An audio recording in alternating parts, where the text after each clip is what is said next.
ఆత్మీయారాధనా ఆత్మీయారాధనా ఆత్మీయారాధనా పరలోకపు తండ్రికి పరిశుద్ధముగా ఆత్మ సత్యములతో ఆరాధనా జీవముగల దేవునికి అనుకూలముగా సజీవయాగ శరీరముతో ఆరాధనా ఆత్మీయారాధనా ఆత్మీయారాధనా ఆత్మీయారాధనా ఆత్మీయారాధనా.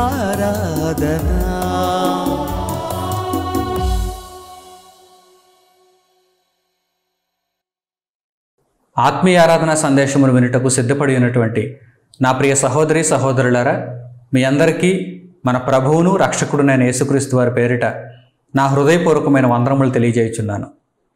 దేవుని నియమ నిబంధనలు, ఈ నియమ నిబంధనలలో 5 భాగాలను గత వారాలలో మనం నేర్చుకున్నాం. 6వ భాగంలోనికి ప్రస్తుతం మనం వచ్చాం. ఈ భాగంలో మనం నేర్చుకోబోయేటువంటి అద్భుతమైనటువంటి సంగతి బాధ్యతల పరిమితి. ఎంతవరకు బాధ్యత తీసుకోబడుతుంది, ఈ బాధ్యతకు ఉండే పరిమితి ఎక్కడ వరకు ఉంటుంది. ఆంగ్లంలో దీనిని లిమిటేషన్ ఆఫ్ లయబిలిటీస్ అంటారు. అంటే బాధ్యతల పరిమితి అని అర్థం వస్తుంది. అలాగే ఆంగ్లంలో మరో పదాన్ని కూడా దీనికి వాడుతూ ఉంటారు. అదేమిటంటే disclaimer of warranty. Disclaimer of warranty అంటే ఈ వారంటీ ఎప్పుడు నిరాకరింపబడుతుంది అనేది కూడా ఆయా పరిస్థితులలో ఆయా సందర్భాలను బట్టి వాడుతూ ఉంటారు. అయితే ప్రస్తుతం మనం నేర్చుకోవలసినటువంటి ఈ అంశం పేరు దేవుని నియమ నిబంధనల్లో ప్రస్తుతం ఈరోజు మనం నేర్చుకోబోతున్నటువంటి అంశం పేరు బాధ్యతల పరిమితి. దేవుడు తన్ను నమ్ముకున్న వారి ఎడల ఎంతవరకు బాధ్యత తీసుకుంటున్నాడు, బాధ్యతల పరిమితి ఎంతవరకు ఉంటుంది. లోక సంబంధంగా ఎవరితోనైనా ఒక ఒప్పందాన్ని మనం కలిగి ఉన్నప్పుడు దానికి బాధ్యతల పరిమితి ఉంటుంది. అంటే కొన్ని పరిమితులకు లోబడి వారు బాధ్యత తీసుకుంటారు. ఆ పరిమితి దాటితే వారికి సంబంధం ఉండదు, బాధ్యత ఉండదు.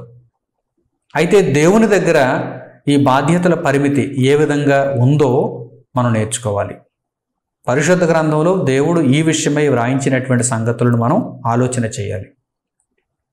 ప్రియులైనటువంటి నా సహోదరి సహోదరులారా, గత భాగాలలో దేవుని నియమ నిబంధనలు గూర్చి ఎన్నో అద్భుతమైనటువంటి సంగతులు మీతో ప్రస్తావించబడ్డాయి. వాటన్నిటిని కూడా మీరు హృదయమందు స్థిరపరుచుకున్న వారుగా ఉండి, ఇదిగో ఈ భాగాలలో కూడా చెప్పబడుతున్నటువంటి సంగతులను క్షుణ్ణంగా నేర్చుకునేవారుగా ఉండాలి. మొత్తంగా 10 భాగాలను మనం పూర్తి చేసుకోగలిగితే, 10 భాగాలలో ఉన్న సంగతులన్నిటినీ మీరు నేర్చుకోగలిగితే అప్పుడు దేవుని నియమ నిబంధనలన్నీ కూడా చక్కగా మీకు అర్థమవుతాయని నేను మీకు ముందుగా తెలియజేస్తున్నాను. అయితే ఈ భాగంలో దేవుడు బాధ్యతల పరిమితిని ఎంతవరకు తీసుకుంటున్నాడు, దీనిని లోతులకు వెళ్ళి మనం పరిశీలన చేద్దాం. పరిశుద్ధ గ్రంథంలో ఆదికాండము దగ్గర నుండి మలాకీ గ్రంథం వరకు, మత్తయి సువార్త నుండి ప్రకటన గ్రంథం వరకు వ్రాయబడినటువంటి దేవుని సంగతులలో ఈ విషయమై దేవుడు ఏమి చెబుతున్నాడు, బాధ్యతల పరిమితి ఎంతవరకు ఆయన తీసుకుంటున్నాడు.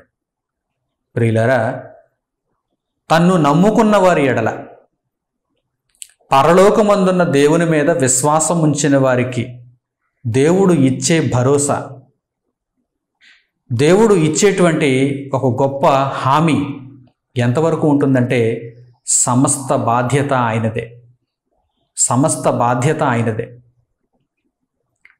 నిజంగా మీ జీవితాలను దేవునికి సమర్పించుకున్నప్పుడు, దేవుని కొరకు మీ బ్రతుకులను అంకితం చేసుకున్నప్పుడు, మీ పాలిట మీకు కలిగేటువంటి ప్రతి అవసరత కూడా ఆయనదే, బాధ్యత ఆయనదే.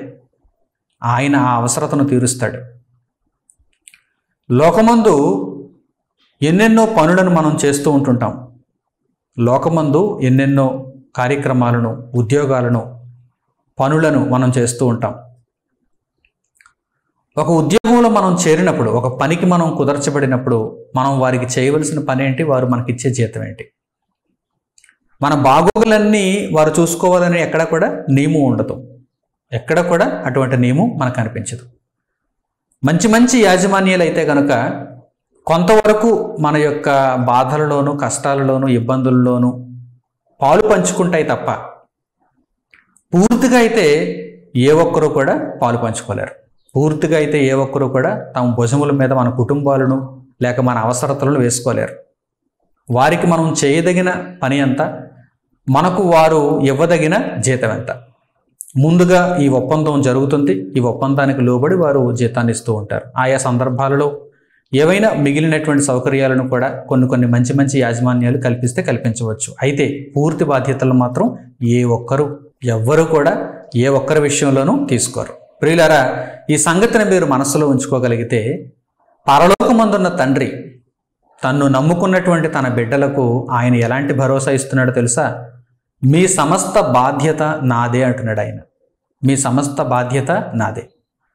లోకమందున్నటువంటి తన పిల్లల విషయంలో ఆయన ఎలాంటి ఆలోచన కలిగి ఉంటాడంటే, వారు నా పనుల మీద ఉన్నారు, వారు నా ఆలోచనల్లో ఉన్నారు, వారు నా కోసం బ్రతుకుతున్నారు, కనుక నేను వారి నిమిత్తం ఆలోచన చేయాలి అని పరలోకమందున్న తండ్రి భావిస్తాడు. ఒక చక్కని వాక్య భాగాన్ని మనం చూడగలిగితే ఈ విషయం మనకు స్పష్టమవుతుంది. సుపరిచితమైనటువంటి వాక్య భాగం.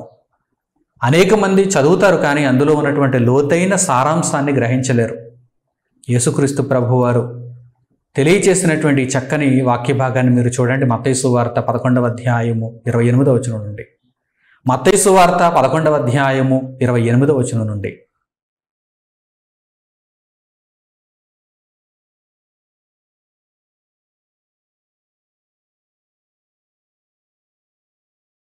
ప్రయాసపడి భారము మోసుకొనుచున్న సమస్త జనులారా నా యొద్దకు రండి, నేను మీకు విశ్రాంతి కలుగు చేతును. నేను సాత్వికుడను, దీన మనస్సు గలవాడును గనుక మీ మీద నా కాడి ఎత్తుకొని నా యొద్ద నేర్చుకొనిడి, అప్పుడు మీ ప్రాణములకు విశ్రాంతి దొరకును. ఎలయనగా నా కాడి సులువుగాను నా భారము తేలికగాను ఉన్నవి. ఇక్కడ ప్రభువారి మాటలలో ఆలోచనాత్మకమైనటువంటి సంగతిని మీరు గ్రహించాలి.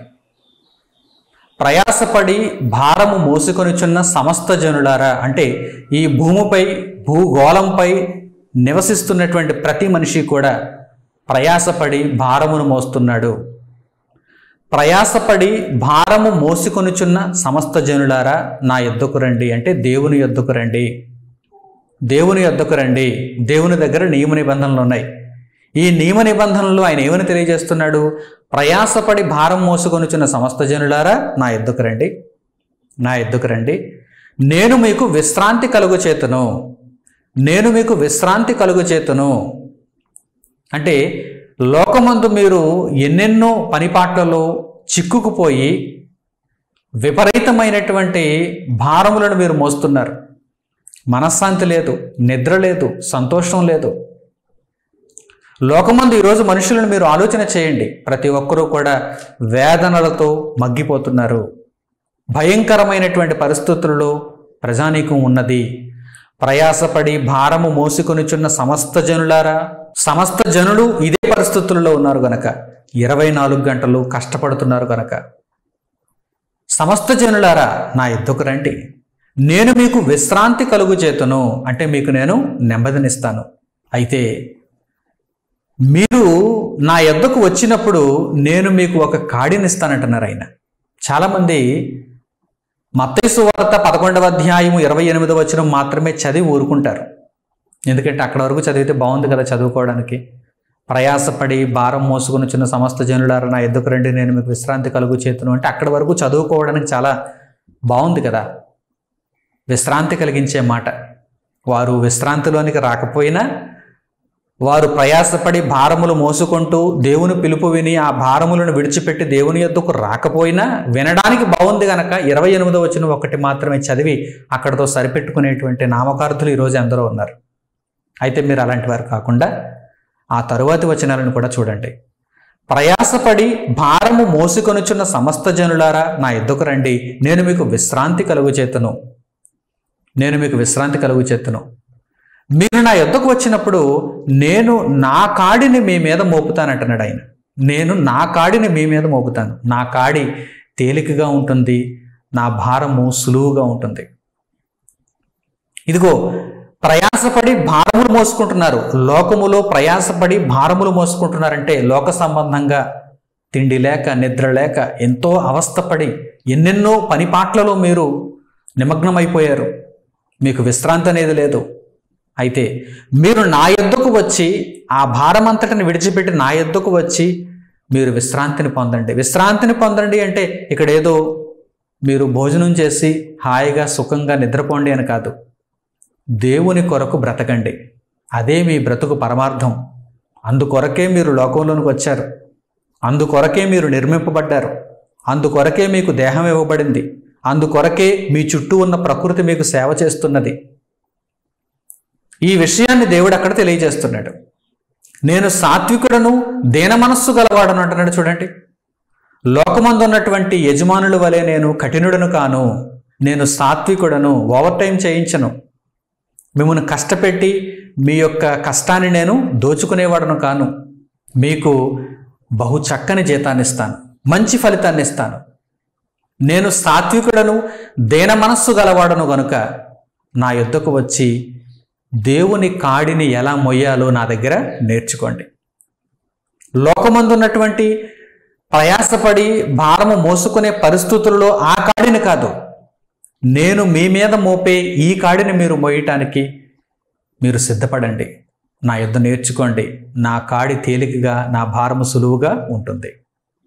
అంటే దేవుని కొరకు నిర్ణయింపబడి దేవుని నిమిత్తము తమ బ్రతుకులను అంకితం చేసుకుంటే గనక లోకమందు ప్రయాసపడి భారము మోయవలసినటువంటి పరిస్థితి ఉండదు, లేదు. అంటే దేవుడు మన పూర్తి బాధ్యతలు తీసుకుంటున్నట్టేగా, దేవుడు మన నిమిత్తం ఆలోచన చేస్తున్నట్టేగా. ఆయన పనిలో మనం ఉన్నప్పుడు, ఆయన కొరకు మనం బ్రతుకుతున్నప్పుడు, ఆయన నిమిత్తం మన జీవితాలను అంకితం చేసుకున్నప్పుడు, ప్రభు అయిన యేసునామములో మన జీవితములను ముందుకు కొనసాగించుకుంటున్నప్పుడు మన బాధ్యతలు దేవుడు తీసుకుంటున్నట్టేగా. అందుకే మత్తయి సువార్త 6వ అధ్యాయంలో కూడా ప్రభువారి మాటల్లో లోకమందు ప్రకృతిలో ఏ జీవి కూడా ఆలోచించనంతగా మనిషి ఆలోచిస్తున్నాడు అని. ఒక ఆకాశ పక్షికి లేని ఆలోచన మనిషికి ఉంది, ఒక పురుగుకు లేని ఆలోచన మనిషికి ఉంది, ఒక జంతువుకు లేని ఆలోచన మనిషికి ఉంది. అతిగా ఆలోచించడం. ఆలోచన అంటే ఇదేదో మంచి ఆలోచన అనుకోకండి, వ్యర్థమైన ఆలోచన. రేపేమి జరుగును, రేపేమి సంభవించును, తినుటకు, త్రాగుటకు, ఆడుటకు, గెంతుటకు, లోకమందు సుఖించుటకు, రేపేమి జరుగును, రేపటి దినానికి నాకేం కావాలి, ఇటువంటి ఆలోచనలతో మనిషి ప్రయాసపడి భారం మోసుకుంటూ దేవుని ఆలోచనలు మరిచిపోయి దేవుని కొరకు బ్రతకకుండా దేవునికి దూరంగానే ఉండిపోయాడు. అటువంటి పరిస్థితుల్లో మీరు దేవుని కొరకు బ్రతికితే దేవుడు మీ నిమిత్తం ఆలోచన చేస్తాడు. మీకు కావలసిన అవసరత ఆయన తీరుస్తాడు అని దైవ గ్రంథం సెలవిస్తుంది. ఒకవేళ మీరు అనుకోవచ్చు, నేను దేవుని పని చేస్తే నా కడుపు ఎలా నిండుతుంది అని. నేను దేవుని పని చేస్తే నా కడుపు ఎలా నిండుతుంది అని మీరు అనుకోవచ్చు. ప్రపంచంలోని జనులందరూ దేవుని పనిలోనే ఉంటే అసలు మరి లోకమందున్న పనులు ఎవరు చేస్తారు, కడుపు ఎలా నిండుతుంది, ఆహారం ఎవరు పండిస్తారు అనొచ్చు. నిజంగా అందరినీ దేవుని పనిలోనికి వచ్చి చూడమనండి.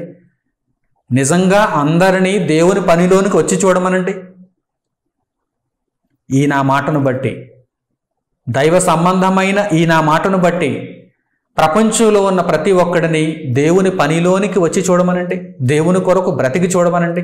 ప్రకృతి మీకు ఎలా సేవ చేస్తుందో తెలుసా? మీ కాళ్ళ ముందుకు వస్తుంది, మీ నోటికి అందుతుంది, మీకు ఆరోగ్యాన్ని ఇస్తుంది. ఈరోజు మనిషి లోకమందు ప్రయాసపడి భారం మోసుకుంటున్నాడు, అలాగని సుఖంగా జీవించగలుగుతున్నాడు అనుకుంటున్నారా? ఎంతో కష్టపడుతున్నాడు, ఎన్నో కార్యకలాపాలను చేస్తున్నాడు, అన్నీ కూడా డబల్ వర్క్ అయిపోతుంది. వారు చేస్తున్న పని అంతా కూడా బూడిదలో పోసిన పన్నీరు అవుతుంది. ఎన్నో సందర్భాలలో ఎంతో కష్టపడి ఎన్నెన్నో ప్రయత్నాలు చేస్తున్నాడు. ప్రకృతి వైపరీత్యాల ద్వారా అవన్నీ కూడా నాశనం అయిపోతున్నాయి. అసలు ప్రకృతి మీ మీద తిరుగుపడితే మీరు చేసిన కార్యకలాపాలన్నీ కూడా క్షణాలలో మాయమైపోతాయి. ప్రకృతి దేవుని యొక్క కృప వలన, అనుగ్రహం వలన మీకు సహకరిస్తే మీరు పని చేయనక్కర్లేదు. మీరు పని చేయవలసిన అవసరత లేకుండానే దేవుని పనిలో మీరు ఉంటారు కనుక మీరు పని చేయవలసిన అవసరత లేకుండానే మీకు ప్రకృతి సేవ చేస్తుంది, సంతోషముగా సేవ చేస్తుంది, సంతోషముగా మీ కొరకు అర్పింపబడుతుంది. మీకు అది ఆరోగ్యదాయకంగా ఉంటుంది. ఈరోజు 24 గంటలు మనిషి కష్టపడుతున్నాడు, తాను సంపాదించుకున్న దానిని తింటున్నాడు, రోగాల పాలవుతున్నాడు. ప్రపంచం నిండా ఈరోజు రోగాలే. 24 గంటలు కష్టపడుతున్నాడు, 3 పూట్ల తింటున్నాడు, మరి రోగాలు ఎందుకు? రోగాలతో కూడిన ఆహార పదార్థాలను తింటున్నాడు, రోగాన్ని తెప్పించే ఆహార పదార్థాలను స్వీకరిస్తున్నాడు కనుక రోగాలను కొని తెచ్చుకుంటున్నాడు, మరలా ఆసుపత్రుల చుట్టూ తిరుగుతున్నాడు. దేవుని మాట మనిషి విన్నాడా? దేవుని మాట మనిషి విన్నాడా? ప్రయాసపడి భారము మోసుకొనుచున్న సమస్త జనులారా నా ఎద్దుకు రండి, ఒక్కసారి ప్రపంచం అంతటిని దేవుని పాదాల దగ్గరకు వచ్చి చూడమనండి. ప్రకృతి ఎలా సేవ చేస్తుందో వారి కల్లారా వారు చూసేటువంటి అవకాశం దక్కుతుంది. ప్రకృతి ఎలా సేవ చేస్తుందో తెలుసా? అసలు మీరు కష్టపడవలసిన అవసరం లేదు, మీ నోటికి అందుతుందండి. ప్రకృతి వచ్చి, ప్రకృతి తనంతట తానుగా మీ నోటికి అందుతుందండి, పుష్కలంగా పండుతుందండి, పుష్కలంగా పండుతుందండి. ఈరోజు సమాజంలో దేవుని మాట కరువైపోయి, కరువు విలయతాండవం చేస్తుంది. దేవుని మాట కరువైతే లోక సంబంధమైనటువంటి ఆహారం విషయంలో, పానీయం విషయంలో, గాలి విషయంలో, అన్నింటి విషయంలో కరువే, మనిషికి కరువే సంప్రాప్తిస్తుంది. దేవుని మాట మనిషి వినినదేది? దేవుని కొరకు మనిషి బ్రతికినదేది? ఇదిగో చూడండి, లేఖన భాగాలలో చూడండి, వాక్యమందు రాయబడిన సంగతులను చూడండి. ప్రయాసపడి భారం మోసుకొనుచున్న సమస్త జనులారా నా ఎద్దుకు రండి, నేను మీకు విశ్రాంతి కలుగు చేతును. నేను సాత్వికుడును, దేన మనస్సు గలవాడును గనక నా కాడి ఎత్తుకోండి, నా యొద్ద నేర్చుకోండి, నా కాడి ఎత్తుకొని మీరు లోకంలో బ్రతకండి. దేవుని పనిలోనికి రండి అని దేవుడు ఆహ్వానిస్తున్నాడు. దేవుని యొక్క సేవ చేయండి అని దేవుడు పిలుపుని అందిస్తున్నాడు. నా ప్రియులైన సోదరీమణులారా, ఈ విషయమందు మీరు చక్కగా ఆలోచన చేయగలిగితే, దేవుని కొరకు మనిషి ఎప్పుడైతే బ్రతుకుతాడో ఆ మనిషి కొరకు దేవుడు ఆలోచిస్తాడు. ఆ మనిషి పూర్తి బాధ్యత దేవునిదే, ఇక ఏ పరిమితి లేదు. ఆ మనిషి యొక్క పూర్తి బాధ్యత దేవునిదే. ఇక ఆ మనిషి చివరి వరకు దేవునిలో ఆ రక్షణను కొనసాగించుకుంటే, కాపాడుకోగలిగితే నిత్యత్వమందు దేవుని చేత మంచి బహుమానాన్ని, ఫలితాన్ని సదరు వ్యక్తి అనుభవించగలడు. అంటే బాధ్యతల పరిమితి, దేవుడు మనుషుల ఎడల బాధ్యత ఎంతవరకు తీసుకుంటాడు, బాధ్యతల పరిమితి ఏంటి అని మనం ఒక్కసారి ఆలోచన చేయగలిగితే, మనిషి దేవుని రక్షణలో ఎంతవరకు కొనసాగుతాడో అంతవరకు కూడా దేవుని యొక్క కాపుదల, దేవుని యొక్క రక్షణ మనిషికి ఉంటుంది. ఎప్పుడైతే మనిషి దేవుని యొక్క ఆధీనంలో నుండి బయటకు వెళ్ళిపోతాడో, అంటే దేవుని రక్షణలో నుండి బయటకు వెళ్ళిపోతాడో, అప్పుడు ఆ మనిషికి దేవుని యొక్క కాపుదల ఉండదు. ఇదే బాధ్యతల యొక్క పరిమితి. అంటే మనిషి ఏ విధంగా బ్రతికినా, అంటే దేవునికి ఎదురు తిరిగినా సరే దేవుడు బాధ్యత తీసుకుంటాడంటే దేవుడు ఎందుకు బాధ్యత తీసుకోవాలి? దేవునికి మనిషి ఎదురు తిరిగిన మనిషి పట్ల దేవుడు ఎందుకు బాధ్యత తీసుకోవాలి? అయినా దయాహృదయుడు, భూమి మీద జీవిత కాలంలో మనుషులకు కావలసినటువంటి ఈవులను ఆయన దయాగుణము చేత అనుగ్రహిస్తూనే ఉన్నాడు. కానీ నిత్యత్వం మందు ఫలమైతే మాత్రం అట్టి వారికి దక్కదు. ఎవరైతే యేసుక్రీస్తు ప్రభువునందు రక్షణ నుండి ఆ రక్షణను చివరి వరకు కాపాడుకుంటారో వారి విషయమై దేవుడు పలికే మాట ఏంటో తెలుసా? మీ బాధ్యత నాది. నిత్యత్వం మందు మీరు గొప్ప బహుమానమును, పరలోకమును, దేవుని రాజ్యమును అనుభవించేటట్లుగా మిమ్మును అక్కడ ప్రవేశింపజేసేటువంటి బాధ్యత నాది అంటున్నాడు దేవుడు. అంటే ఇప్పుడు ఎవరు ఆలోచన చేయాలి? మనిషి ఆలోచన చేయాలి. దేవుడు బాధ్యతల పరిమితిని తెలియజేశాడు. మీరు నా కొరకు చివరి వరకు బ్రతికితే మీకు పరలోకం, నాది బాధ్యత. మీరు భూమి మీద దేవుని కొరకు బ్రతుకుతుంటే నాది బాధ్యత. మీరు దేవుని కోసం బ్రతకండి. ఏలీయా దేవుని కోసం బ్రతుకుతున్నాడు. దేశంలో కరువు ఉంది, పట్టణాలలో కరువు ఉంది. మరి ఏలీయాను దేవుడు ఎలా పోషించాడు? దేవుని యందు భయభక్తులు కలిగిన వారి పట్ల ఆయన ఎలాంటి ఆలోచనతో ఉంటాడు? వారి కడుపు నింపటానికి, వారి అవసరతలు తీర్చడానికి దేవుడు ఎలాంటి ఆలోచనలతో ఉంటాడు? వీరు నా బిడ్డలు, వీరు నా సేవ చేస్తున్నారు, కనుక వీరికి ఎటువంటి లోటు లేకుండా నేను చూసుకోవాలని పరలోకమందున్న తండ్రి అనుకుంటాడు. ఎందుకంటే ఆయన బాధ్యత తెలిసినవాడు. ఆయన బాధ్యత తెలిసినవాడు. బాధ్యతల పరిమితి నిమిత్తము ఆయన దగ్గర మనం ఆలోచన చేయగలిగితే ఆయన చక్కగా బాధ్యతను పూర్తి చేస్తాడు. మనం మన బాధ్యతను పూర్తి చేయాలి. మనము దేవుని రక్షణలో ఉంటూ చివరి వరకు దానిని కాపాడుకొనగలిగితే మనం రక్షింపబడి పరలోకంలో ఉన్నతమైనటువంటి బహుమానాన్ని పొందుతాం. నిజంగా ఆ పరలోకపు ఫలాన్ని పొందలేకపోతే భూమి మీద బ్రతికుండి ఈ బ్రతుకులో దేనిని పొందిన ఉపయోగం ఏముంది చెప్పండి? చివరికి మట్టిలో కలిసిపోయి ఆత్మగా నిత్య నరకాగ్ని వెళ్ళిపోతే దాని వలన ప్రయోజనం ఏముంది చెప్పండి? అయితే పరలోకమందు దేవుడు ఇచ్చేటువంటి ఆ గొప్ప బహుమానమును, సింహాసనమును, ఆయన అధికారమును మనం పొందగలిగితే అది గొప్ప ఫలం. ఆ ఫలాన్ని పొందాలంటే చివరి వరకు మనం రక్షణలో కొనసాగాలి. చివరి వరకు మనం రక్షణలో ఉంటే దేవుడు ఏమంటున్నాడు తెలుసా? మీ బాధ్యత నాది అంటున్నాడు. చక్కని మాట ఇప్పుడు పరిశుద్ధ గ్రంథంలో ఈ విషయమే మనం ఆలోచన చేద్దాం. మత్తయి సువార్త 24వ అధ్యాయము 13వ వచనం చూడండి. మత్తయి సువార్త 24వ అధ్యాయము 13వ వచనం.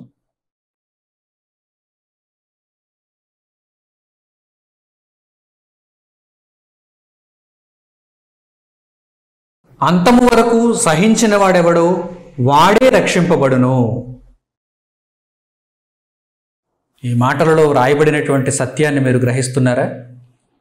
అంతము వరకు సహించిన వాడెవడో వాడే రక్షింపబడును. బాధ్యత చెబుతున్నాడు ఆయన. మీ పట్ల నేను ఎంతవరకు బాధ్యత తీసుకుంటాను?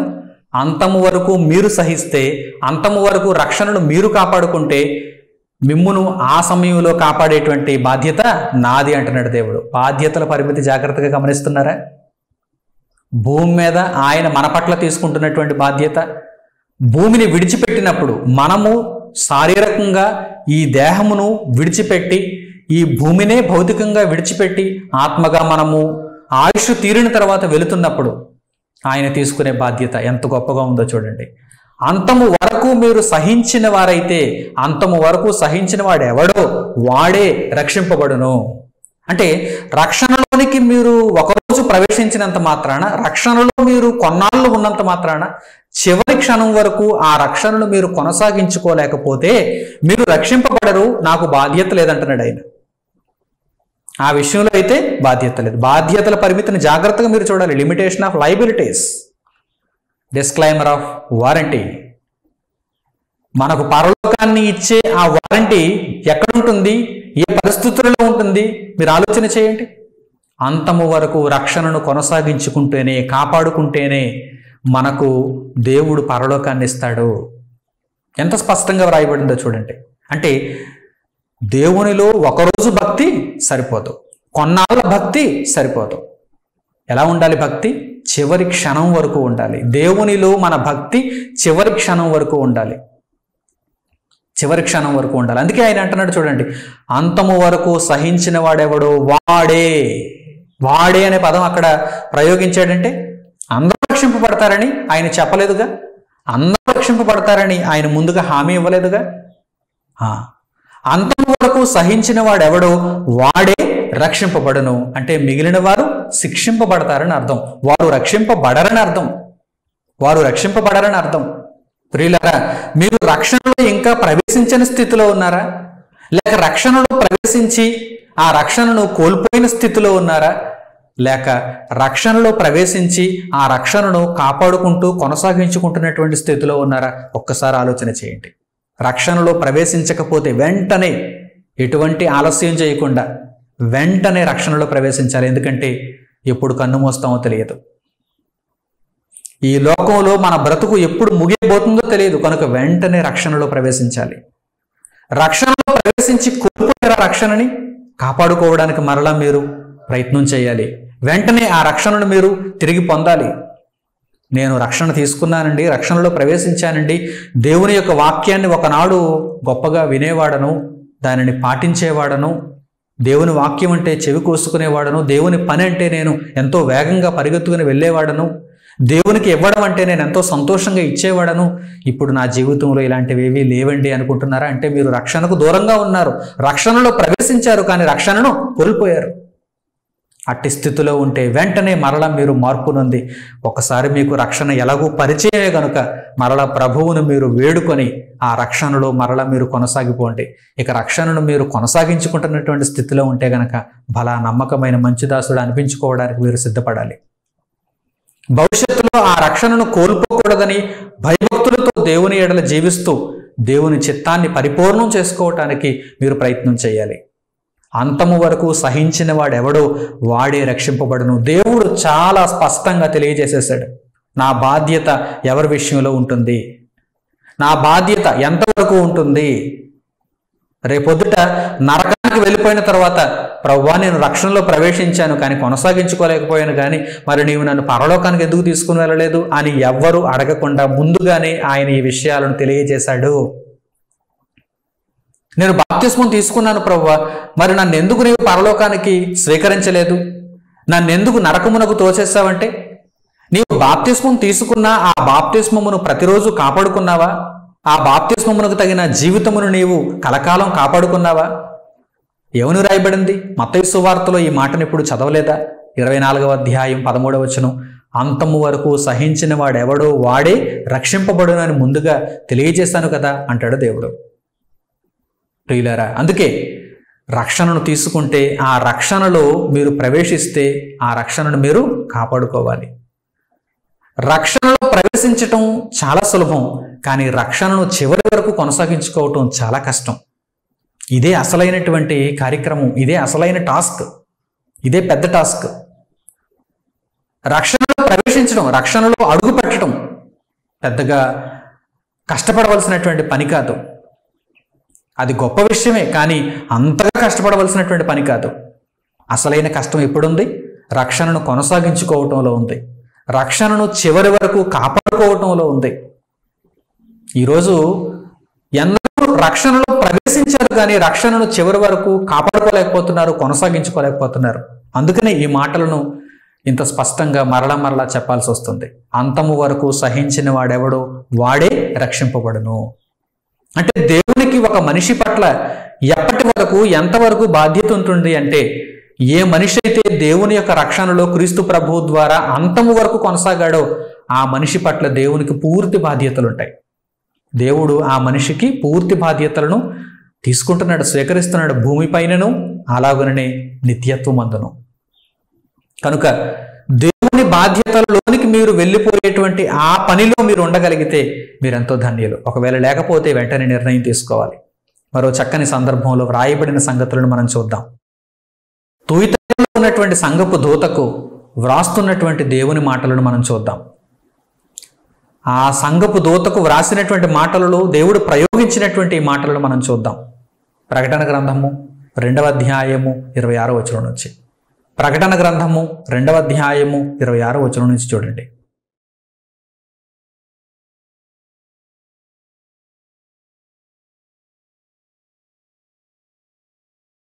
నేను నా తండ్రి వలన అధికారము పొందినట్టు జయించుచు అంతము వరకు నా క్రియలు జాగ్రత్తగా చేయువానికి జనుల మీద అధికారము ఇచ్చెదను.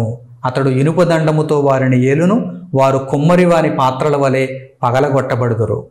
మరియు అతనికి వేకువ చుక్కను ఇచ్చెదను, సంఘములతో ఆత్మ చెప్పుచున్న మాట చెవిగలవాడు వినుగాక. ప్రభువైన యేసుక్రీస్తు తండ్రి వలన అధికారాన్ని ఎలా పొందారు? అంతము వరకు క్రియలు నెరవేర్చి పొందారు. ఆయనకైనా అదే నియమం అండి. దేవుని దగ్గర నియమ నిబంధనలు ఎవరికైనా ఒకటేనండి. ఆయనకైనా అదే నియమమా? అవును. నా తండ్రి వలన నేను అధికారమును ఎలాగైతే పొందానో మీరు కూడా అంతము వరకు దేవుని క్రియలు నెరవేర్చి ఆ అధికారాన్ని పొందండి. చూసారా? అంటే ప్రభువు ఎలాగైతే తండ్రి పనిని చివరి వరకు పూర్తి చేశారో, చేయుటకు నీవు నాకు ఇచ్చిన పని సంపూర్ణముగా నెరవేర్చి భూమి మీద నిన్ను మహిమపరిచితని తండ్రి అని దేవునికి యేసుక్రీస్తు ప్రభు ఎలాగైతే ప్రార్థన చేయగలిగారో ఆ పరిస్థితుల్లోనికి మనం కూడా రావాలని ప్రభువు వారు ఇక్కడ తెలియజేస్తున్నారు. తుయితైరులో ఉన్న సంఘపు దూతకు ఇలాగూ రాయము, అంతవరకు మీరు దేవుని క్రియలు నెరవేర్చి దేవుని నుండి బహుమానమును పొందాలి. అప్పుడు మీకు అధికారం లభిస్తుంది. సంఘములతో ఆత్మ చెప్పుచున్న మాట చెవిగలవాడు వినుగాక. ప్రియులైన నా సహోదరి సహోదరులారా, ఆలోచన చేయండి. దేవుని దగ్గర మనం ఎలా ఉండాలో తెలుసా? అంతము వరకు నమ్మకత్వాన్ని చూపించాలి. చివరి వరకు రక్షణను కొనసాగించుకోవాలి. చివరి వరకు ఎవరైతే దేవుని క్రియలలో ఉండి దేవుని చేత అంగీకరింపబడతారో వారి బాధ్యత ఆయనది. వారికి దేవుడు గొప్ప ప్రతిఫలాన్ని ఇస్తాడు. అంటే ఆయన మనుషుల పట్ల ఎలాంటి బాధ్యతలను తీసుకుంటున్నాడో ఎంత చక్కగా వివరిస్తున్నాడో చూడండి. మీరు నా కొరకు చివరి వరకు బ్రతకండి, మీరు నా కొరకు చివరి వరకు బ్రతికి చూపించండి, నేను మీ పట్ల గొప్ప బాధ్యతను తీసుకుంటాను, పరలోకమందు మీకు గొప్ప అధికారాన్ని నేను ఇస్తానని దేవుడు తెలియజేస్తున్నట్టుగా లేఖన భాగాలలో వాక్యమందు మనకు కనిపిస్తుంది.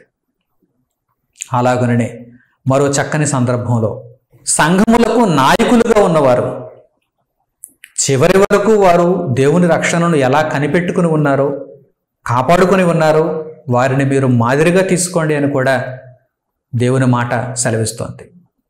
సంఘమునకు నాయకులుగా ఉన్నవారు ఎలా ఉండాలన్నమాట? చివరి వరకు వారి యొక్క రక్షణను కాపాడుకునేవారుగా ఉండాలి. అలాంటి వారే నాయకులు అవ్వాలి. అలాంటి వారిని నాయకులుగా మనం స్వీకరించాలి. ఎవరైతే చివరి వరకు అంతము వరకు రక్షణను కొనసాగించుకుంటున్న నాయకులుగా ఉన్నారో అట్టి వారిని మీరు మాదిరిగా తీసుకోండి అని దేవుని వాక్యం సెలవిస్తుంది. ఆ మాటలు మనం చూద్దాం. హెబ్రీయులకు పౌలు గారు రాసిన పత్రిక 13వ అధ్యాయము 7వ వచనం చూడండి. అపోస్తలుడైన పౌలు గారు హెబ్రీయులకు రాసిన పత్రిక 13వ అధ్యాయము 7వ వచనం.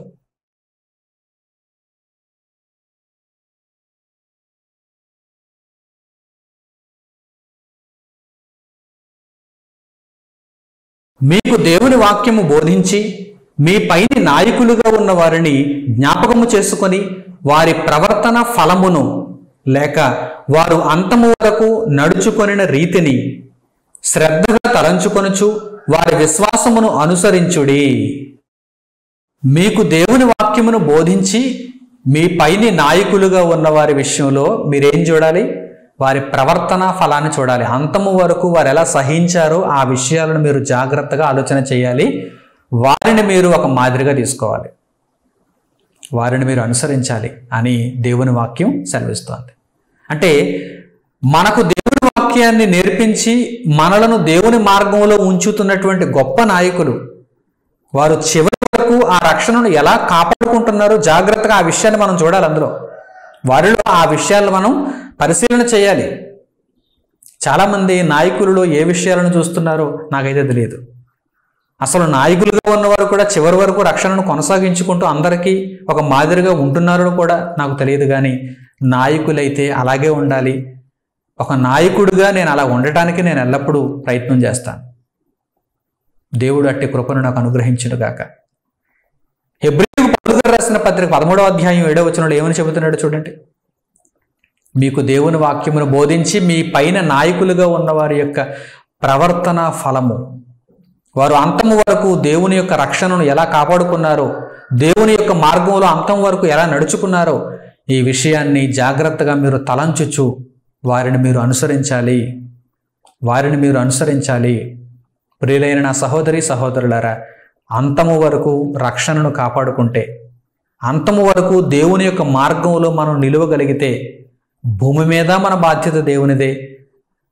దేహమును విడిచిపెట్టిన తర్వాత మన ఆత్మకు కూడా నిత్యత్వాన్ని ఇచ్చే బాధ్యత ఆయనదే. లిమిటేషన్ ఆఫ్ లయబిలిటీస్ అంటే బాధ్యతల పరిమితి దేవుడు ఎక్కడి వరకు తీసుకుని వెళ్తున్నాడు చూడండి, నిత్యత్వం వరకు తీసుకుని వెళ్తున్నాడు. అక్కడ అంత బాధ్యతలు ఆయనవేనండి.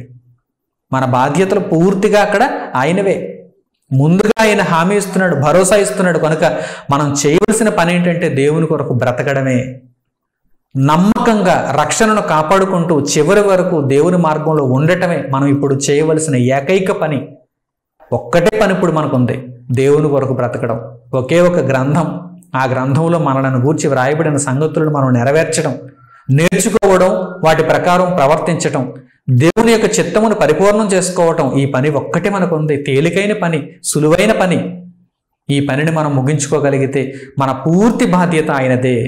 దేహాన్ని విడిచిపెట్టినప్పుడు మన బాధ్యత ఆయనది, దేహంలో ఉన్నప్పుడు కూడా మన బాధ్యత ఆయనే తీసుకుంటున్నాడు. కనుక బాధ్యతల పరిమితిని గురించి మనం ఆలోచన చేయగలిగితే దేవుని కొరకు బ్రతికిన వారి విషయంలో ఆయన సంపూర్ణమైనటువంటి బాధ్యతలు నిత్యత్వం వరకు తీసుకుంటున్నాడని మనకు అర్థమవుతుంది.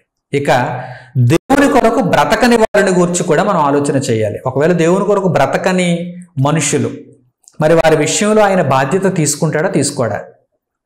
ఈ విషయమై దేవుడు వ్రాయించినటువంటి మాటలను పరిశుద్ధ గ్రంథంలో ఆలోచన చేద్దాం. అంటే దేవుని కొరకు బ్రతికిన వారి విషయంలో ఆయన బాధ్యత తీసుకుంటున్నాడు. మరి దేవుని కొరకు బ్రతకకపోతే ఆయన బాధ్యత తీసుకుంటాడా? దేవుని కొరకు బ్రతకకపోతే నిత్యత్వం వరకు వారిని తీసుకుని వెళ్ళి వారి విషయంలో ఆయన బాధ్యత తీసుకుంటాడా? చూద్దాం. లేఖనాలలో వ్రాయబడినటువంటి మాటలను మనం ఆలోచన చేద్దాం.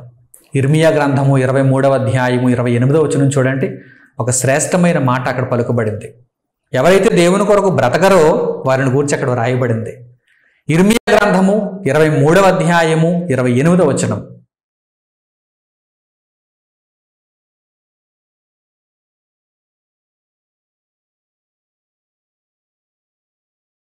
కలకనిన ప్రవక్త ఆ కలను చెప్పవలను, నా వాక్కు ఎవనికుండునో వాడు సత్యమును బట్టి నా మాట చెప్పవలను. ధాన్యముతో చెత్తకు ఏమి సంబంధము? ఇదే యెహోవా వాక్కు. దేవుడు ఇక్కడ ఏమంటున్నాడు? ఇశ్రాయేలీల యొక్క ప్రవక్తలను గూర్చి, వారి మధ్య ఉన్నటువంటి యాజకులను గూర్చి, ఇశ్రాయేలీలు ఎవరి మాటలు వినాలి, ఎవరి మాటలు అనుసరించాలనేటువంటి విషయాన్ని ప్రవక్త అయిన ఇర్మియా గారి ద్వారా దేవుడు తెలియజేస్తూ ఏమంటున్నాడు చూడండి. ధాన్యమునకు చెత్తతో ఏమి సంబంధం? ధాన్యం ధాన్యమే, చెత్త చెత్తే, పొట్టు పొట్టే. ఆలోచిస్తున్నారా? ధాన్యం, చెత్త, ఈ రెండిటిని పోల్చి ఎవరిని చూపిస్తున్నాడు ఆయన? మనుషులను చూపిస్తున్నాడు. మనుషులను చూపిస్తున్నాడు. జాగ్రత్తగా పోలికను మీరు అర్థం చేసుకోవాలి. కళ కనినవాడు కళ చెబుతాడు, దేవుని మాటను విన్నవాడు, నేర్చుకున్నవాడు దేవుని మాటను చెబుతాడు. ఈరోజు లోకంలో ఎందరో బోధకులు ఉన్నారు. అనేక మంది అబద్ధ బోధకులు, కొందరు సత్య బోధకులు. వారికి తోచిన దానిని బట్టి అబద్ధ బోధకులు ఇష్టానుసారంగా తప్పుడు బోధలు చేస్తూ ఉంటారు. దేవుని మాటలను ఉన్నవి ఉన్నట్టుగా ప్రకటించే సత్య సంబంధమైన బోధకులు తాము చెప్పే ప్రతి మాట దేవుని గ్రంథంలో ఉండాలని సరిచూచుకుంటూ దేవునికి లోబడి వారు ప్రకటనలు చేస్తూ ఉంటారు. దేవుడు ఇక్కడ ఏమంటున్నాడు చూడండి. కళ కనినవాడు కళ చెబుతాడు, దేవుని మాట కలిగిన వాడు దేవుని మాటను సత్యముగా చెబుతాడు. చెత్తతో ధాన్యమునకు ఏం సంబంధం? చెత్త చెత్తే, ధాన్యం ధాన్యమే. ధాన్యమేమో కొట్టులో వేయబడుతుంది, చెత్తేమో కాల్చివేయబడుతుంది. ఈ ఉదాహరణ దేవుడు ఎందుకు ఇక్కడ తెలియజేస్తున్నాడో తెలుసా? ఈ ఉదాహరణ ఎందుకు చెప్పాడో తెలుసా? ధాన్యమును చెత్తను వేరు చేయనంత వరకు ధాన్యము పొట్టు రెండు కూడా, ఈ చెత్త అంతా కూడా కలిపి ఉంటాయి. ధాన్యము పొట్టు ఈ రెండు ఎలా ఉంటాయి? కలిపే ఉంటాయి. కలిపే ఉంటాయి. ఒక పంటను నూర్చేటప్పుడు, పంట ఇక సిద్ధమైపోయింది, కోతకు సిద్ధమైపోయింది. ఆ పంటను నూర్చేటప్పుడు ఆ పొట్టునంతటిని వేరు చేయాలి, మంచి గింజలన్నిటిని కూడా తీసుకుని వెళ్ళాలి. గింజలన్నిటిని కూడా తీసుకుని వెళ్ళాలి. మనం ఆ పొట్టును గింజను వేరు చేయనంత వరకు కూడా ఎలా ఉంటాయి? రెండు ఒకదానికి ఒకటి అంటి పెట్టుకుని ఉంటాయి. రెండు దగ్గర దగ్గరగా ఉంటాయి. రెండు ఒక్కటే అన్నట్టుగా ఉంటాయి. ఈ లోకంలో కూడా మనుషులు ఆ విధంగానే బ్రతుకుతున్నారు. కోటాను కోట్ల మంది మనుషులు ఎలా బ్రతుకుతున్నారు? దేవుని దృష్టికి వీరంతా ఎలా ఉన్నారు? ఒక గింజ, ఒక పొట్టు. గింజ పొట్టు ఎలా కలిసి ఉంటాయో, కావలసినటువంటి గింజలు చెత్త ఎలా కలిసి ఉంటాయో, వేరు చేయబడక మునుపు ఎలా కలిసి ఉంటాయో, అలాగే లోకమందున్న మనుషులు ఇప్పుడు కలిసి ఉన్నారు. బాధ్యత ఎవరి విషయంలో తీసుకుంటాడు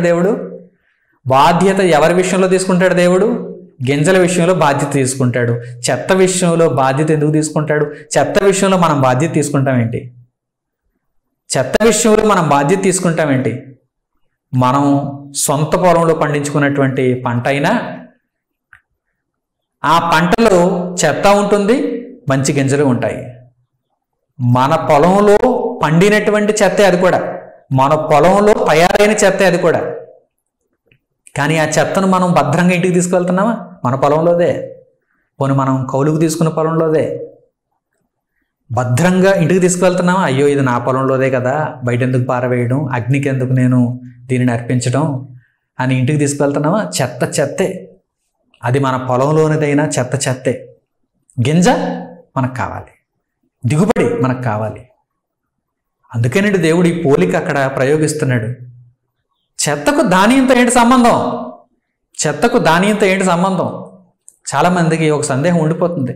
వీళ్ళంతా దేవుని బిడ్డలే కదా, ఎంతైనా దేవుడు వీళ్ళందరినీ సృష్టించలేదా? వీళ్ళందరినీ దేవుడు కలిగించలేదా? వీళ్ళందరికీ దేవుడు తండ్రి కాడా? ఆ తండ్రే. మరి వీళ్ళకుందేంటి ఆ భావన? వీళ్ళకుందా భావన? మా పరలోకపు తండ్రి కోసం మేము ప్రాణాలకు తెగించేటంతగా బ్రతకాలి, ఆయన మాకు రక్షణ వెలుగును యేసుక్రీస్తు ప్రభు ద్వారా అనుగ్రహించాడు, ఆయన చెప్పిన మాట మేము వినాలి అని వీరికుందా అటువంటి ఆలోచన? మరి దేవుడు ఎందుకు బాధ్యత తీసుకుంటాడు? చెత్త చెత్తే, గింజ గింజే అంటున్నాడు ఆయన. గింజ విషయంలో బాధ్యత మనం చక్కగా తీసుకుంటున్నాం, దానిని గోతంలో కట్టేస్తున్నాం, భద్రంగా ఇంటికి తీసుకువెళ్తున్నాం, కొట్టులో వేస్తున్నాం, ఎందుకంటే దానికే ధర పలుకుతుంది. మరి చెత్త కాల్చివేయబడును, పొట్టు కాల్చివేయబడును. ఈ విధంగానే ఉంటారు. అబద్ధాన్ని చెప్పేటువంటి అబద్ధ బోధకుడు, నిజాన్ని చెప్పే సత్యబోధకుడు ఈ విధంగానే వేరు చేయబడతారు. ప్రస్తుతానికైతే కలిసే ఉన్నారు, ఒకే లోకంలో ఉన్నారు, ఒకే పంట పొలంలో ఉన్నారు. కానీ ఏదో ఒక రోజున దేవుడు నిర్ణయిస్తాడు, ఆ గడియను నిర్ణయిస్తాడు, ఆ కాలాన్ని ఆయన నిర్ణయిస్తాడు. ఆ కాలమందు ఏం జరుగుతుంది? వేర్పాటు జరుగుతుంది, వేరు చేయబడతారు. చెత్త వేరు చేయబడుతుంది, దిగుబడి కూడా వేరు చేయబడుతుంది. దిగుబడి ఏమో దేవుడు బాధ్యత తీసుకుని పరలోకంలోకి తీసుకుని వెళతాడు, చెత్త ఏమో అగ్నిలో పారవేయబడుతుంది, అంటే పాతాళ లోకమందలి నరకమందు వేయబడుతుంది. మీరు చెత్తలో ఉంటే దేవునికి మీ మీద అసలు బాధ్యత ఉండదు. చివరికి ఆయన బాధ్యత తీసుకోనని చెబుతున్నాడు, అగ్నిలో వేసేస్తాను వారిని. అక్కడ అగ్ని ఆరదు, పురుగు చావదు. మరి బాధ్యత ఎవరి విషయంలో తీసుకుంటున్నాడు? ఎవరి బాగోగులు చూడాలనుకుంటున్నాడు? ఎవరి బాష్ప బిందువులు తోడాలనుకుంటున్నాడు? ఎవరు నిత్యత్వం మందు తనతో పాటు ఉండాలనుకుంటున్నాడు? ఎవరికి సింహాసనాన్ని వేయాలనుకుంటున్నాడు? ఎవరు తన పిల్లలు అంటున్నాడు? జాగ్రత్తగా ఆలోచన చేయండి, జాగ్రత్తగా ఆలోచన చేయండి. చెత్తను కాదు, దేవుని పిల్లలను. అందుకే మీరు దేవుని కొరకు బ్రతకండి, మీ బాధ్యత అంతా నాదే. మీరు దేవుని కొరకు బ్రతకని చెత్త అయిపోతే, లోకమందు ఆయన ఇచ్చిన ప్రకృతిలో ఏదో ఆయుష్ ఉన్నంత వరకు అలా బ్రతుకుతారు, కానీ ఆయుష్ తీరగానే మీతో దేవునికి బంధం విడిపోతుంది. మీకు దేవుని మాటలు వినిపించవు, సరాసరి మీరు నరకమున తీవ్రమైన వేడిమిలోనికి వెళ్ళిపోతారు. మిమ్మల్ని రక్షించటానికి ఎవ్వరికీ సాధ్యం కాదు. దేవుడు కూడా బంధాన్ని తెంపేస్తాడు. అంటే బాధ్యత ఉండదు. Limitation of liabilities. జాగ్రత్తగా ఆలోచన చేస్తున్నారా? ఎవరి విషయంలో లైబిలిటీ ఉంది, ఎవరి విషయంలో లైబిలిటీ ఉండదు.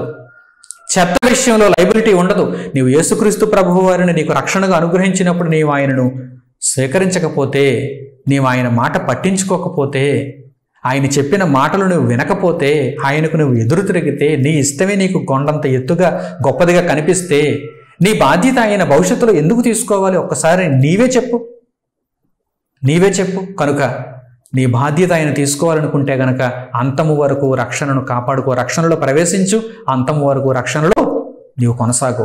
అప్పుడు మాత్రమే నీ బాధ్యత ఆయన తీసుకుంటాడు. లేకపోతే నీకు దేవునికి ఎటువంటి సంబంధం ఉండదు, నీ బాధ్యత ఆయన తీసుకోవడం. అలాగే మరో ఉదాహరణ చెబుతున్నాడు చూడండి. ఆయన యేసుక్రీస్తు ప్రభువు వారు భూమి మీద శరీరధారిగా ఉన్నప్పుడు చెప్పినటువంటి ఉదాహరణ ఇది. చక్కని ఉపమానం ఇది. భవిష్యత్తులో ఏం జరుగుతుందో, తీర్పు దినమున ఏం జరుగుతుందో, దేవుని యొక్క నిర్ణయం ఎలా ఉండబోతుందో ఆ కార్యక్రమాన్ని గురించి ఆయన తెలియజేస్తున్నాడు. మత్తయి సువార్త 25వ అధ్యాయము 31వ వచనం నుంచి. మత్తయి సువార్త 25వ అధ్యాయము 31వ వచనం నుంచి చూడండి.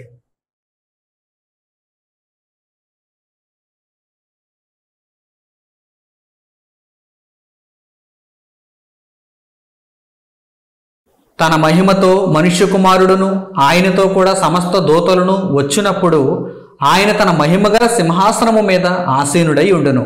అప్పుడు సమస్త జనములు ఆయన ఎదుట పోగు చేయబడుదురు.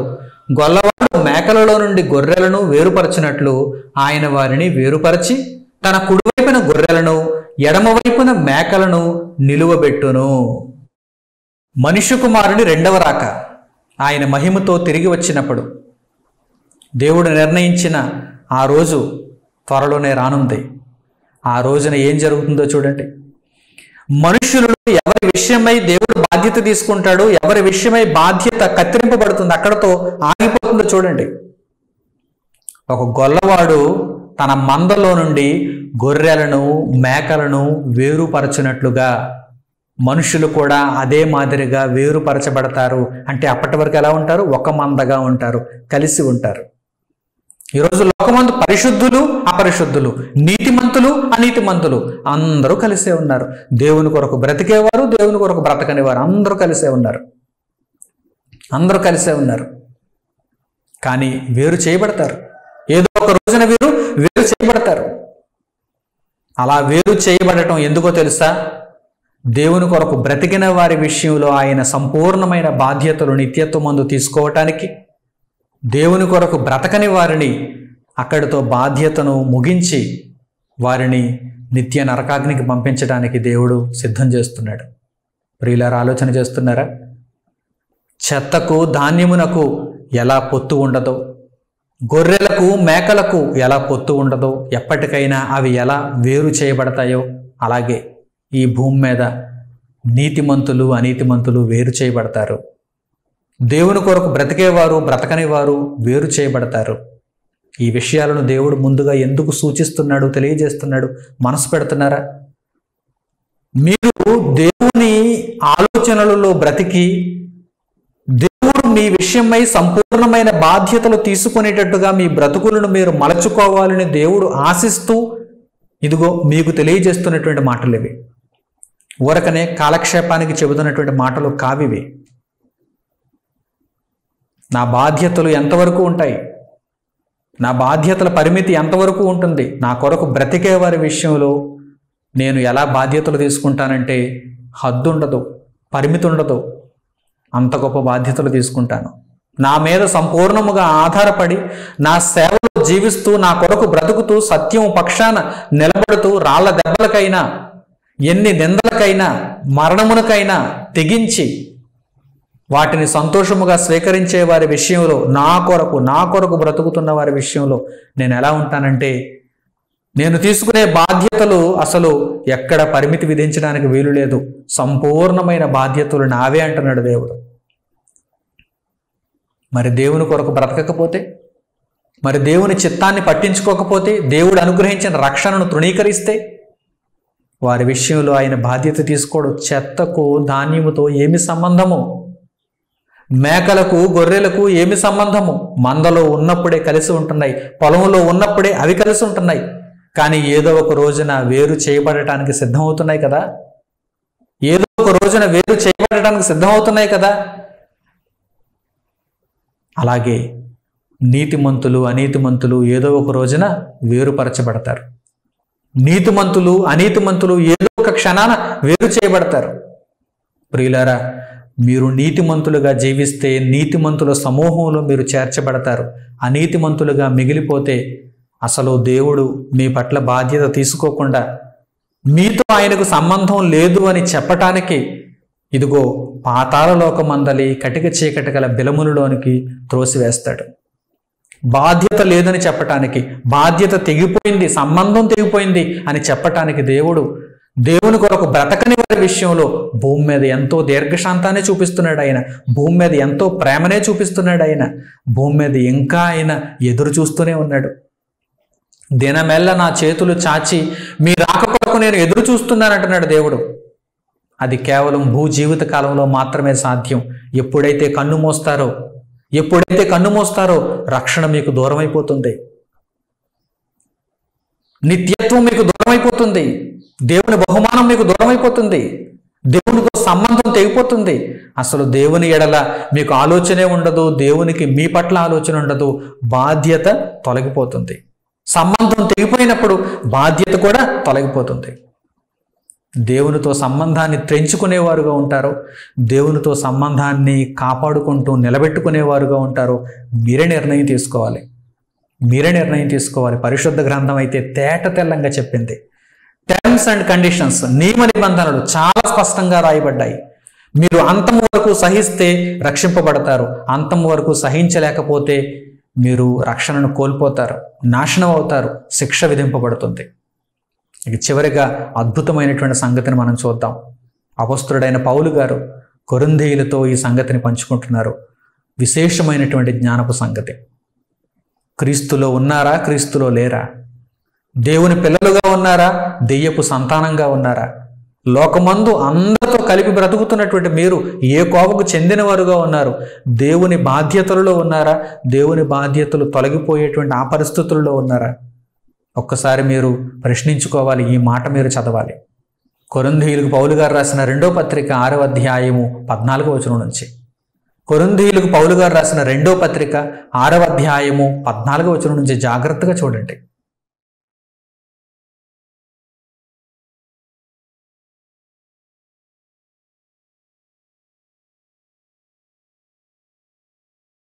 మీరు అవిశ్వాసులతో జోడుగా ఉండకుడి.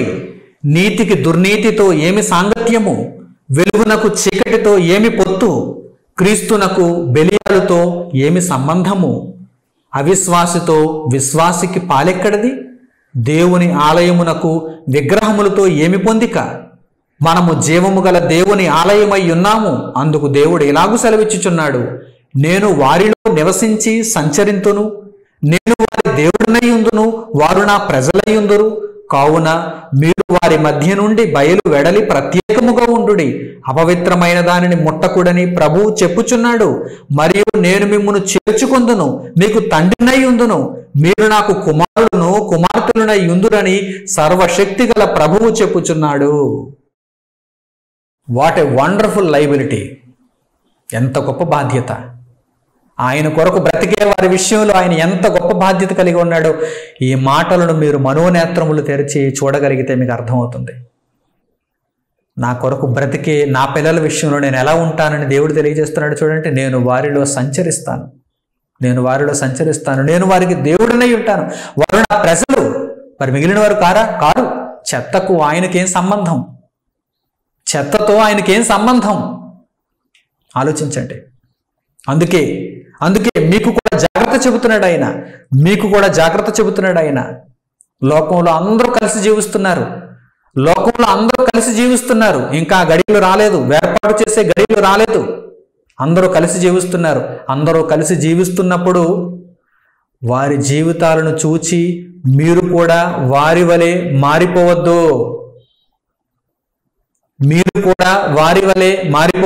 మీరు క్రీస్తుకు ప్రతిష్ఠింపబడిన వారు. క్రీస్తునకు బెలియాలతో ఏమి సంబంధము? నీతికి దుర్నీతితో ఏమి సాంగత్యం? వెలుగునకు చీకటితో ఏమి పొత్తు? వెలుగు వెలుగే, చీకటి చీకటే, నీతి నీతే, దుర్నీతి దుర్నీతే. కనుక నా ప్రియులైన సహోదరులారా, ఆలోచించండి. లోకమందు మన చుట్టూ ఎందరో దేవుని కొరకు బ్రతకని వారిని మనం చూస్తున్నాం. దేవుని కొరకు బ్రతకని వారిని మనం చూస్తున్నప్పుడు నేను కూడా వారి వలె ఉండాలని మీరు అనుకుంటున్నారా?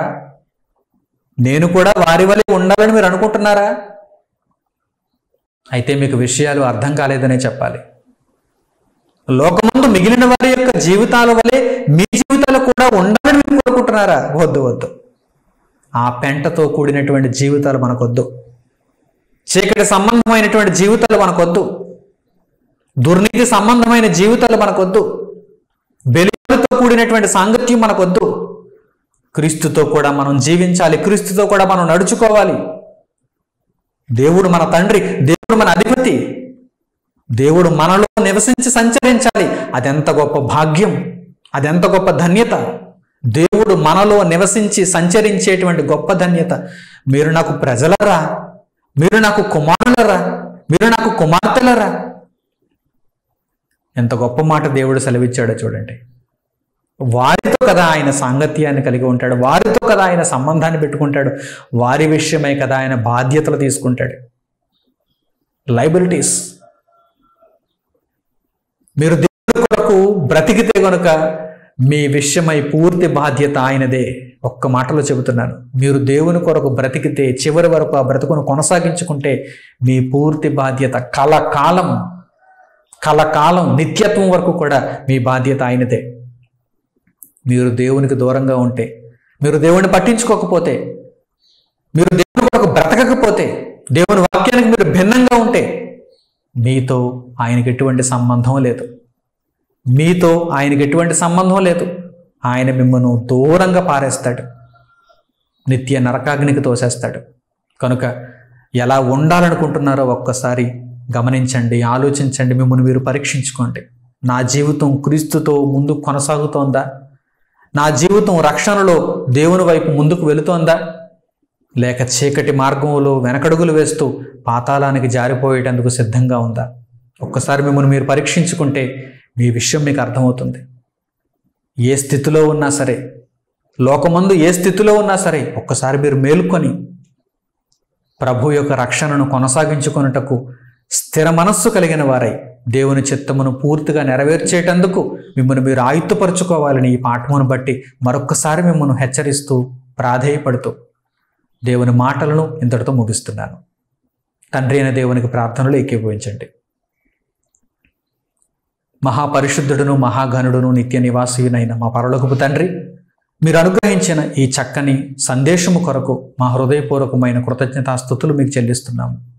నాయన, మేము మీ కొరకు బ్రతికితే మా పట్ల మీరు తీసుకునే బాధ్యతను చక్కగా వివరించినందుకు మీ కృతజ్ఞతలు తండ్రి.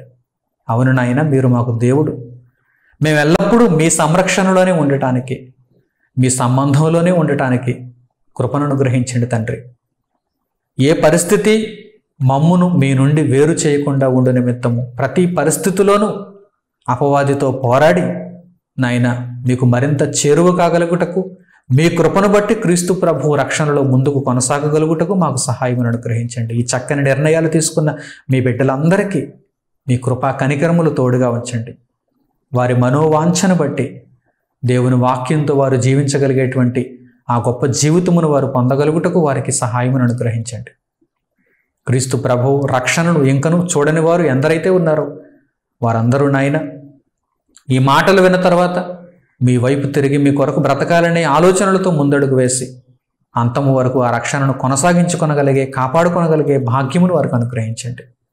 ఏ ఒక్కరూ కూడా కఠిన హృదయులై మీ నుండి దూరం అయిపోయి వెళ్ళిపోకుండా, మీతో సంబంధాన్ని కోల్పోకుండా, మాటలలో కూడా అనుకోవటానికి కూడా తండ్రి భరించలేని ఆ గొప్ప వేదనను, నరకాన్ని అనుభవించే స్థితికి వారు వెళ్ళిపోకుండా మార్పు నొందిన హృదయాలతో, మెత్తని హృదయాలతో మీ ముందు సాగిలపడేటువంటి భాగ్యం మీ బిడ్డలకు దయచేయమని హృదయపూర్వకంగా మిమ్మల్ని ప్రాధేయపడుతూ కోరుకుంటూ, ఆయన మా జీవితాలన్నింటినీ మీ ఎదుట మీ సన్నిధిలో ప్రోక్షించుకుంటూ ఎల్లప్పుడూ మీతో పాటు జీవించే భాగ్యం, నిత్యత్వమందు మీరు అనుగ్రహించే బహుమానమును పొందు నిమిత్తము ఈ భూజీవిత కాలంలో మీరిచ్చిన ఆయుష్కాలంలో చివరి వరకు ఈ రక్షణను కొనసాగించుకొనగలుగుటకు మీ కృపా కనికరము, మీ దయ నాయన, మీ బలము మాకు తోడుగా ఉంచమని వేడుకుంటూ మా ప్రార్థన విన్నపములను మా ప్రభువును రక్షకుడునైన యేసుక్రీస్తు వారి పేరిట మిమ్మల్ని అడుగుచున్నాము తండ్రి, ఆమేన్.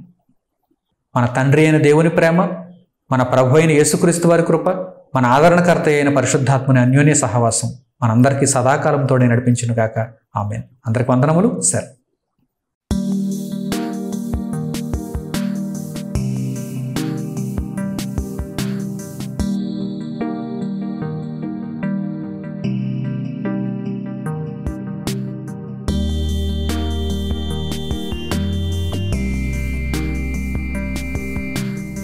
సహోదరులు మణికుమార్ గారు ప్రసంగించిన ఎన్నో ఆత్మ సంబంధమైన సంగతులను ఉచితముగా వీక్షించుటకు మా యూట్యూబ్ ఛానల్స్ ను తప్పక దర్శించండి. మా సమాచారమును ఎప్పటికప్పుడు తెలుసుకుని ఆత్మీయాభివృద్ధి నొందవలనంటే మా యూట్యూబ్ ఛానల్స్ ను సబ్స్క్రైబ్ చేసుకోండి. సత్వర నోటిఫికేషన్ల కొరకు సబ్స్క్రైబ్ బటన్ ప్రక్కనే ఉన్న బెల్ సింబల్ ను క్లిక్ చేయండి. మరిన్ని వివరములకు మీరు సంప్రదించవలసిన మా ఫోన్ నెంబర్స్ 8978414178 మరియు 83392766. ధన్యవాదములు. ఈ కార్యక్రమమును అనేక మందికి పరిచయం చేయగలరని ఆశిస్తున్నాము.